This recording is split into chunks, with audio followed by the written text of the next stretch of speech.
जय त्वां देवी चामुण्डे जय भूतादिहारिणी जय सर्वगति देवी पितृज्योति नमस्तुते। स्वस्ति न इन्द्रो वृद्धसर्वाः स्वस्ति नः पूषा विश्ववेदाः स्वस्ति नस्तारिक्षोरष्टनेमिः स्वस्ति नो बृहस्पतिर्दधातु। ॐ पयः पृथिव्यां पयोखदिषु पयो दिव्यन्तरिक्षे पयोदाः पयस्वतिः प्रदिशः सन्तु मयं महा। ॐ विष्णुरराटमसि विष्णोः सन्पतस्य विष्णुः सूर्यसि विष्णुः द्रवोऽसि वैष्णवमसि विष्णुवै त्वः।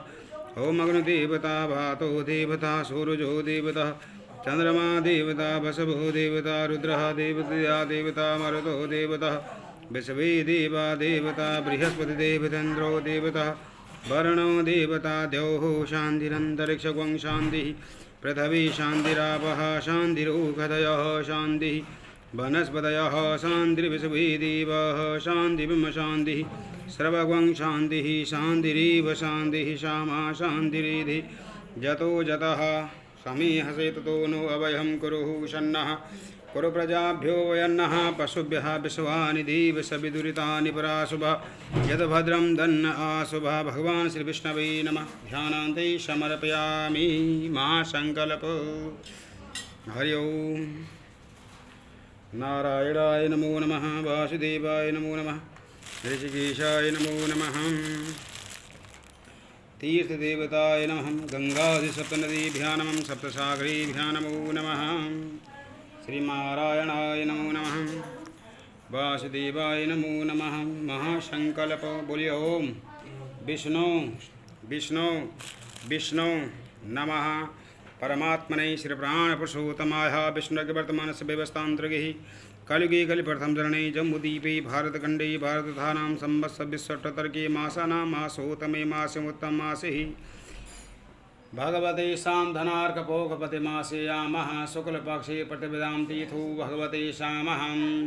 शुभस्थान केदारखंड बद्रिकाश में हरिद्वार गंगा से निकटे रुड़की नगरे रुड़की नगरस्य साकेत कलोनी शुभस्थाने च स्वर्गीय धर्ममूर्ति धर्म भगवते श्याम श्री रविकुमार सिंगल जी सिंगल गोत्रोत्पन्नम सतुप्राप्यार्थी च गरुड़ पुराण श्रवण क्रमांकत्वेन च मोक्ष फल प्रदाप्यार्थी च भगवते ज्येष्ठ पुत्रस्य द्वारा श्रीमान धर्ममूर्ति धर्मतार श्रीमान श्री चिरंजीवी भवा मनीष सिंगल सिंगल गोत्रोत्पन्न सपरिवार से द्वारा भगवते श्याम पितृदेवतादि प्रसन्नार्थ हेतु च पिता जीवी निमित्त भगवते गरुड़ पुराण श्रवण क्रमांकत्वेन च भगवते सामः 10 कर्मादि एकादश द्वादश कर्मादि सहितां पिंडदानादि सहितं मया दीपतपो प्रतिष्ठिताम् संकल्पम अहम कर्म करिष्ये। हरि ओम। हम भगवान का ध्यान करेंगे। शांताकारं भुजगशयनं पद्मनाभ्यां सुरेशं विश्वाधारं गगनसदृशं मेघवर्णं सुभागं श्रीलक्ष्मीकान्तं कमलनयनं योगविद्यानगम्यं वन्दे विष्णुभवहरणं सर्वलोकैकनाथं। बोले विष्णवे नमः। पितरों का ध्यान करेंगे। अनादिनं निधनं देवा शंखचक्र गदाधरा अभयं पुंडरीकाक्षा पितृस्वर्गवृदो भवादि पित्राय नमः। ध्यानान्ते समर्पयामि। बोले गरुड़ भगवान की जय। हरि ओम। श्रीनारायणाय नमो नमः। चतुर्दशो अध्याय आरंभे। त्रयोदश अध्याय में गरुड़ जी भगवान जी से पूछ रहे हैं कि प्रभु सपिंडे विधि भूहि सुतकस्य निवारणं सयदानं सामग्री तेसा चा महति प्रभु। क्या कह रहे हैं? गरुड़ जी कह रहे हैं भगवान सपिंडी विधि कैसी होती है? सूतक निर्णय संयादान पददान आदि की सामग्री बतलाइए। तो श्री भगवान कह रहे हैं कि जिस पिंडदान आदि क्रिया को करने से मृतक प्रेत नाम त्याग करके पितृगुणों में प्रविष्ट हो जाता है वह भी सुनाता हूँ। न पिंडो मलितो ये सा पितामह शिवादिशो नेतांत दानानि पुत्रदात्रा ते कथम। जिन्हें पितामह के नाम से अथवा वसु रुद्र आदित्य के नाम से सपिंडी पिंड नहीं मिले उनको पुत्र द्वारा किए हुए दान भी प्राप्त नहीं होते हैं। सपिंडी न करने से उसका पुत्र कभी शुद्ध नहीं होता है और सपिंडी के बिना सूतक नहीं हटता है। तस्मात् सपुत्रेणं कर्तव्या सूतका ते स्पंदनम सूतकेशा प्रवक्ष्यामि सर्वेशा च यथोचितम्। भगवान कह रहे हैं, हे गरुड़ जी, सूतक में सपिंडी न करना अनावश्यक है, आवश्यक है, अर्थात सपिंडी अवश्य होनी चाहिए। सब वर्णों में जितने दिन के सूतक होते हैं वहाँ भी बतलाता हूँ। ब्राह्मण 10 दिन में शुद्ध होता है, क्षत्रिय 12 दिन में, वैश्य जो है 13 दिन में शुद्ध होता है और शूद्र 1 मास में शुद्ध होता है। 10वें हान पिंडस्तु सुदायांते प्रेत सूतके त्याणेन सुलायासा शुद्धायांति गोजः। प्रेत सूतक में 4 पीढ़ी तक के गोत्रों को 10 दिन का सूतक लगता है। 7 पीढ़ी तक के गोत्रों को 3 रात्रि का सूतक होता है। 10 पीढ़ी तक के गोत्रों को स्नान मात्र से शुद्धि होती है। अब विस्तार से कहते हैं कि पिता, पितामह, परपितामह, वृद्ध परपितामह आदि 4 पीढ़ियों तक को 10 रात्रि का, 5वीं पीढ़ी को 6 रात्रि का सूतक होता है, 6ठी पीढ़ी को 5 रात्रि का, 7वीं पीढ़ी को 4 दिन का सूतक लगता है। अष्टमे दिने कास्तु नवमे च परादुषम 10वें स्नान मात्राम्याम मृतका जन्म सूतकम। 8वीं पीढ़ी को 1 दिन और 9वीं पीढ़ी को स्नान मात्र से सूतक लगता है। यह कर्म मृतक एवं जन्म के सूतक के समान है। विदेश गए व्यक्ति के लिए जिस दिन सुने उसी दिन से 10 रात्रि तक का सूतक होता है। अंतकाले दशायादि बृहदा च संभवेत संवत्सरे व्यतीतेन स्नान मात्रे तो शुद्ध्यति। 10 दिन निकल जाने पर 3 रात्रि का सूतक होता है और वर्ष व्यतीत होने पर सुनाई पड़े तो स्नान मात्र से शुद्धि होती है। अब एक सूतक पर दूसरा सूतक की व्यवस्था कहते हैं कि एक के मरने पर 6 दिन के मध्य में दूसरे किसी की मृत्यु हो तो पहले की सपिंडी के साथ दूसरे की सपिंडी हो जाती है। यदि पहले मृत्यु के 6 दिन पीछे किसी की मृत्यु हो तो दूसरे की सपिंडी के साथ पहले की सपिंडी होती है। अदाता सद्दातानम मजो चाचा त्रयोदश की स्मृता त्रिदशा समामृता देशात्रा चा मतावरम। बालकों के मृत्यु के विषय में भगवान कह रहे हैं, गरुड़ जी, जिन बच्चों के दांत नहीं निकलते हैं उनकी मृत्यु होने पर स्नान मात्र से शुद्धि होती है। चोल कर्म संस्कार तक रात्रि की शुद्धि होती है। यज्ञोपवीत के बाद मृत्यु होने पर 3 रात्रि का सूतक लगता है और यज्ञोपवीत के पश्चात 10 रात्रि का सूतक लगता है। कन्या के विषय में जन्म से लेकर चोल कर्म संस्कार तक कन्या की मृत्यु होने पर सभी वर्णों को केवल स्नान मात्र की शुद्धि होती है। ततो बागदयन प्रियमता त्वदेचा वहे वही अतम परम संवीरतानाम त्रियातास्य निश्चितम्। भगवान कहते हैं, गरुड़ जी, जन्म से लेके बागदान संस्कार तक कन्या की मृत्यु होने पर 1 दिन का सूतक, बागदान के बाद कन्या के पिता एवं पतिगृह में 3 दिन का सूतक लगता है। कन्या के बागदान होने पर पिता एवं भार्य दोनों पक्षों में 3 दिन का सूतक लगता है। विवाह हो जाने पर केवल पति पक्ष में ही सूतक लगता है। पयास साभांतरे या त्वा गर्भासवो बहु यदि तदा मासमो यक्तम स्वदेवा शुद्धते। यदि किसी स्त्री का 6 महीने का गर्भाशय हो जाता है तो जितने दिन का गर्भ होता है उतने दिन का सूतक लगता है। अपनी जाति में कहा क्या सोच स्त्रियों को होता है, पिता को नहीं। 6 महीने पश्चात गर्भपात होने पर गोत्रियों को स्नान का सूतक लगता है। कलयुग में शास्त्रों का निश्चय यह है कि सभी वर्णों में जन्म मृत्यु का सूतक 10 दिन का है। सूत को आशीर्वाद नहीं देना चाहिए, न वह विधि पूजन करे, न किसी के आगे उठे, न किसी को नमस्कार करें। खाट पर सोना या किसी का स्पर्श करना भी मृतक सूतक में नहीं करना चाहिए। संध्या दान जपा होमा स्वाध्याया पितृतर्पणम ब्रह्म भोजा व्रतम चेवा कर्तव्यम मृत सूतकी। मृतक सूतक में संध्या दान जप होम स्वाध्याय तर्पण ब्रह्म भोजन आदि ये सब वर्जित हैं। जो नित्य नैमिक करते भी हैं उनके सब कर्म नष्ट हो जाते हैं। वर्तिनो समातो स्याद्विजस्य च ब्रह्मनिष्ठा चो हिति यज्ञा चा सूतकम। भगवान कहते हैं गुरु जी सुनो, ब्रह्मचारी चंद्रायण व्रत महामंत्र से पवित्र, गायत्री आदि उच्चारण करता अग्निहोत्र ब्राह्मण, धर्मनिष्ठ सन्यासी और राजा को सूतक नहीं लगता है। विवाह उत्सव यज्ञ आदि के आरंभ होने पर यदि मृत्यु हो तो पहले का तैयार किया हुआ भोजन अशुद्ध नहीं होता, किंतु पीछे का भोजन अशुद्ध होता है, ऐसा मनोवाक्य है।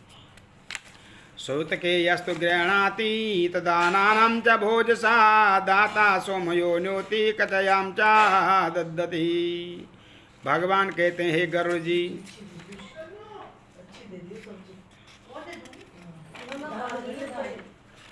किसी सूतकी को अनजाने में अगर ब्राह्मण ने अनादि ले लिया हो तो ब्राह्मण दोषी नहीं होता है, देने वाला ही दोषी होता है। इसलिए सूतक में ब्राह्मण को दान भी नहीं करना चाहिए। जो पुरुष अपना सूतक छुपा करके अन्न देता है और ब्राह्मण जानबूझकर लेता है, दोनों पाप के भागी होते हैं। तस्माता सुत शुद्ध्यार्था पितरो कुर्यात् पिंडनम तत पितृतर्पणे साधा पितृलोकास गच्छति। अतः सूतक शुद्धि के लिए पिता की सपिंडी अवश्य करना चाहिए। सपिंडी के द्वारा पितृगणों के साथ वह पिता पितृलोक को जाता है। सपिंडी करने के समय तत्ववेता मुनियों ने मृत्यु के 12वें दिन में बतलाया गया है। छमासी के दिन अथवा सांसारिक दिन आते हैं। या तो समोयाता तारा धर्मशास्त्रानुरताम चतुर्वेणा वर्णानम दशमाहे च सपिंडिनम। श्री भगवान कह रहे हैं गरुड़ जी, सभी शास्त्रों के अनुसार, धर्म शास्त्रों के अनुसार चारों वर्णों में सपिंडी श्राद्ध 12वें दिन ही करना चाहिए। कलयुग में धर्म अनंत है, मन फिरते देर नहीं लगती है, पुरुषों की आयु भी बहुत कम है, शरीर अनित्य है, अतः 12वें दिन सपिंडी करना चाहिए। व्रताध्यो समोद्याप्ता व्रताध्योध्यापान चा विवाहादि बहुयस्ता मृतके चा गृह मोदनी। गृह स्वामी अथवा किसी वृद्ध की मृत्यु हो तो यज्ञोपवीत संस्कार, एकादशी, कार्तिक व्रत, यज्ञ, विवाह, होलिका आदि उत्सव ये नहीं करना चाहिए। जब तक सपिंडी होकर पिंड प्राशर न मिल जाए तब तक उस घर से भिखारी भी भिक्षा नहीं ले सकता है। कर्मलोप समयापम समयोदे सपिंडनम निरागे स्वगनम दाहो सा समाचरित। कर्मलोप के कारण हे गरुड़ जी पाप लगता है, इसलिए 12वें दिन ही सपिंडी करेंगे। सब तीर्थों में स्नान करने से, सब पर्वों में दान करने से, यज्ञ आदि करने से जिस फल की प्राप्ति होती है वही फल 12वें दिन सपिंडी करने से प्राप्त होता है। अतः स्नान तत् मृततानि गोमया च लेपति स्थानोदेक विधान सपिंडी चा करो सुतः। अथवा भगवान कहते हैं कि 10 कर्म करने के बाद, 10वां 11वां करने के बाद जो है सपिंडी श्राद्ध विधि जो है, घर में जो यज्ञ हवन होता है, जो पूजा पाठ होता है, जो संज्ञादान होता है, पददान होता है, वह पितरों के लिए होता है। और 10वें दिन जो दान करते हैं वह प्रेतों के लिए होता है, वो प्रेत को जाता है। इसलिए अपने माता पिता के निमित्त विधि पूर्वक सपिंडी 12वें दिन शय्यादान, पददान, भूमिदान, गोदान ये सब कुछ विधि पूर्वक करें। दद्यात प्रतिगृहाणाति गृहताता यथाकरम वसुरुद्रारूपणाम च चतुचा मित्रस्य च। फिर पितामह, परपितामह, विद प्रतामह, वसु, रुद्र, अर्क नाम से कर्मांश 3 पिंड रखें। चौथा पिंड मृतक के नाम से रखें। पिंडों का चंदन, पुष्प, धूप, दीप नैवेद्य से सुंदर वस्त्र दक्षिणायुक्त से पूजन करके प्रेत पिंडा त्रिया कृत्वा स्वर्ण से शलाकया पितामह पिंडी सुमालिता चा पृथका पृथका। फिर सोने की सलाखों से मृतक पिंड के 3 भाग करके उसको पितामह आदि के 3 पिंडों में मिलाने दें। यही सपिंडीकरण है। माता की मृत्यु पर पितामह आदि के पिंडों की जगह पर पितामही, वृद्ध पर पितामही के नाम से पिंड रखवाएं। इसी प्रकार मृतक माता के पिंड के 3 भाग करके उसमें मिला दें। मृतो पित्रायाता विदते चा पितामह नित्या चा पेतका पिंडाले स्यात् दाहकृतम्। यदि पितामह की जीवित अवस्था में पिता की मृत्यु हो तो पति प्रपितामह के 3 पिंड रखें, उनमें भी पिता के 3 पिंड मिला दें। इस प्रकार माता मही की जीवित अवस्था में माता की सपिंड श्राद्ध भी पिता की भांति करें। तदाया सपिता सोपी कुर्याता यथा विधि यथा सा माँ लक्ष्मी तो पिंडम चमलित। अथवा पितामह के स्थान पर विष्णु पिंड और पितामही के स्थान पर लक्ष्मी पिंड रख करके उसमें माता पिता के पिंड मिला दें। अपुत्रा स्त्री के सपिंडी आदि कर्म पति करें, उसके सपिंडीकरण में मांस आदि के पिंडों को मिला दें। त्रयासा सपिंडीकरणम चा स्त्रया निमता मता तार्यम पदया चा सपिंड नीमहि। हे गरुड़ जी, पति के पितामह के स्त्री का सपिंडी करने का मेरा मत नहीं है। मेरा मत तो स्त्रियों का स्त्रियों के साथ, पुरुषों का पुरुषों के साथ होना चाहिए। हे गरुड़ जी, यदि एक ही चिता पर पति पत्नी का दाह कर्म हो रहा हो तो सपिंडी के समय बीच में तृण रख करके पुरुष पिता आदि के साथ स्त्री की सास आदि का भी सपिंडीकरण करें। एवं एव सूत कुर्यादो पिंडका तापृतु तो ध्याता कुर्यातस्या स्नानम चा पुनः शरीत। 2-4 पुत्र होने पर माता पिता का सपिंड दान आदि बड़ा पुत्र करे। पहले पिता का पिंड दान करना चाहिए, स्नान करें, फिर माता का। यदि कोई स्त्री विदेश या पति की मृत्यु सुनकर 10 दिन के अंदर सती हो तो उसकी सपिंडी पति के साथ करें। यदि पीछे तो 12वें दिन में सपिंडी संज्ञा दान करें। क्रिवात सपिंडम तारा कुर्याचा पितृतर्पणम दही संस्कार समधोचम वेद मंत्रा समन्वितः। हे गरुड़ जी, सपिंडी करके पितृ तर्पण करें, वेद मंत्रों में स्वधाकार उच्चारण करें, फिर पीछे अतिथि भोजन कराएं, ऐसा सर्वदा करें। ऐसा करने से पितृ मुनि देव दानव आदि ये सब तृप्त हो जाते हैं। ग्रास मात्र भवे भिक्षा चतुर्घासा स पुष्कलम पुष्कलानि चतुराणि चतकारम चमुदीयते। हंतकार के लक्षण कह रहे हैं कि अन्न के 1 ग्रास के बराबर भिक्षा, 4 ग्रासों के बराबर पुष्कल, 16 ग्रास अन्न, ये हंतकार कहा गया है। सपिंडी के दिन अक्षत चंदन से ब्राह्मण का पूजन करके अक्षय तृप्ति प्राप्ति के लिए दान करें। वर्षा वृत्ति गिरता पात्रम स्वर्णा रजता सुगम अर्थ गर्जास्तारितम भूम्यासा च परजायति। जब वार्षिक श्राद्ध करने वाले आश्चर्य को वर्ष भर का अन्न, घृत, स्वर्ण, गो, घोड़ा, हाथी, पृथ्वी, आभूषण ये सब दान करें। तब स्वस्ति वाचन पूर्वक गणेश, देवी, नवग्रह आदि कुमकुम अक्षत नैवेद्य से भगवान का पूजन करें। आचार्यस्ता कुर्यातम सेवा च वर्षलम वर्धा च सूत्रम क्राते समता च अक्षतम। फिर आचार्य जो घर में पूजा पाठ करते हैं उनको पूजा करके हाथ में कनक सूत्र बांध करके मंत्र पवित्र आदि अक्षत दें और अनेक प्रकार के स्वाद सुंदर मिष्ठान आदि पदार्थों से ब्राह्मणों का भोजन कराएं। मोदक दक्षिणा सहित जल से भरे हुए 12 घट भी दान करें। गुर्यात समायस्तु दंडस्तादिश भोजनम प्रयात सनावर्णे सुदर्होतम तथा कर्मतः। ब्राह्मण भोजन करा करके यजमान यदि ब्राह्मण हो तो जल का स्पर्श करें, क्षत्रिय हो तो शास्त्र का, वैश्य हो तो चाबुक का स्पर्श करें। इस प्रकार सपिंडी करके उन वस्त्रों का त्याग करके शुद्ध श्वेत वस्त्र पहन करके सय्यादान अपने घर पे आवास में ही करना चाहिए। सय्यादान प्रसन्ति सर्वे चा देव समाभवा यस्या छाया प्रयादन्ते मरणम चा जीवितो ततः। क्योंकि इंद्रादि समस्त देवी देवता सय्यादान की प्रशंसा करते हैं, अतः अपने जीते जी या मृत्यु के पश्चात सय्यादान करें। कष्ट की सैया बनवाकर उसमें विचित्र कराएं, दृढ़ रेशमी डोरी से बुने और उसमें स्वर्ण पात्रों से सुशोभित करें। असुरास्वक्तायात्रम स्वर्णाचा प्रथा निगम अथा दान समायुक्तम पुष्पगंधा समन्वितः। रुईदार तकिया हो, चद्दर हो, दरी आदि सैया के लिए तैयार हो, पुष्प गंध आदि से सुजोभित करें। उसमें रेशमी डोरियां से कसी हुई परम सुखदायक विशाल सैया को भूमि बिछाकर में उस पर बिस्तर लगा करके छात्रम दीपयारोम्यम चरचा च भाजनम श्रृंगार कर दर्शनम च पंचवर्णा च चिंतनम।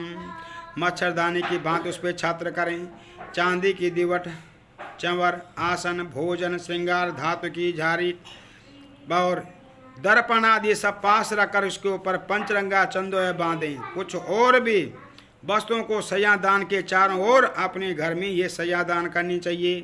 पितृ संज्ञा पा करके पितृ प्रसन्न होते हैं। तस्या समायातम हरिलब्धा च समोदिकम स्वर्ण भाषा युक्तम मरता चा संयुतम। भगवान कहते हैं फिर उस संज्ञा पर लक्ष्मी नारायण भगवान की स्वर्ण की मूर्ति, आभूषण, आयुध आदि से अलंकृत करके स्थापित करें।